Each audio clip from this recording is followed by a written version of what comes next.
মামা বাবা হ্যাঁ বাবা, কি হয়েছে বাবা, কি হয়েছে? মানে আর বেশি দিন বাঁচবে না বাবা। কি বাবা, কি হয়েছে তো বাবা? তোমার সাথে মেলা চলাফেরা করছো, ভুল টুল হলে মাফ করে দেন। না রে বাবা, না এগুলো কথা না কইস, তুই 10 মিনিট থাকিস বাবা, মা জ্বর আছে মা। থাকিস বাবা, আমি আসতেছি ডাক্তার নিয়ে। এই খেলাখান কাটি থাকবা।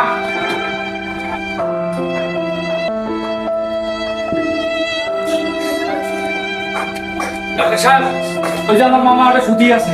চলেছেন স্যার, এই যে স্যার বসেন স্যার। ডাক্তার সাহেব,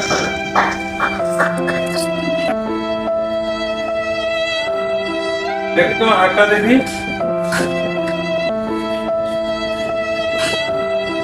দেখি মা, তোমার জিভেটা দেখি। মারাত্মক সমস্যা, ডেলিভারি কেস। আরে মই পুরুষ এখন